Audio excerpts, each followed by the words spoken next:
vous avez vu quand même la sortie de M. Villa. Non, vas-y, je l'ai pas vu. Mais non, mais M. Villa, quand il parle Quand de tu Claude parles de quand Puel, récemment là? bah là, il y a Oui, quelques oui, jours. sur les réseaux, Il y a sur les M. Villa, réseaux il y a sociaux. M. Villa, Ah oui, bien sûr. bah Après, oui. il dit qu'il a mal été interprété. Donc ses propos ont été bien sûr, mal perçus, mal oui. interprétés. Oui. Quand il se défend, en fait, on comprend Après, vraiment ce qu'il voulait Willy- dire et c'était oui, quand même très critique. Oui, non, mais sur c'est Claude très Puel. critique, c'est très critique.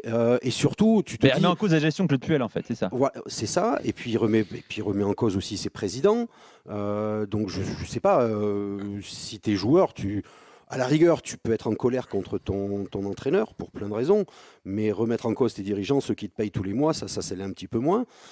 Et ça montre que finalement, non, tout n'a pas disparu, que ça ne va pas mieux, parce qu'il y a encore des joueurs qui se permettent à un moment donné de faire certaines choses.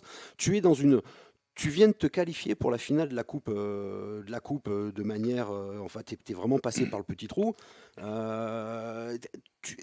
Tu peux éventuellement avoir quelques motifs d'espérance. Bon, là, tu as le coronavirus. Bon, bah, ça, personne ne pouvait le voir venir, forcément. Mais pendant cette période-là, maintenant, d'inactivité, tu as des petits trucs comme ça qui sortent. Il y a eu l'histoire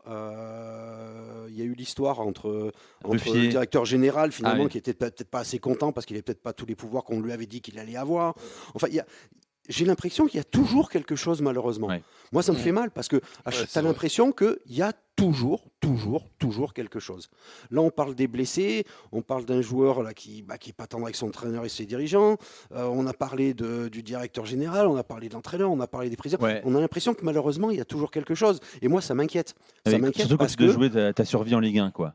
voilà, parce qu'ils ont l'exemple je dirais, avec Galtier pendant plusieurs années, où ils ont pu avoir de la sérénité parce que les rôles étaient bien définis. Il y avait un entraîneur qui entraînait, il y avait des présidents qui présidaient, il y avait un directeur sportif qui était Dominique Rocheteau. Donc, les choses étaient bien définies. Et je dirais, tout le monde prenait les décisions par rapport à son domaine de compétences. Et moi, aujourd'hui, je ne sais pas si c'est bien défini. En tout cas, ça n'a pas l'air d'être bien défini. Il n'y a pas de sérénité. Et Saint-Étienne, c'est un...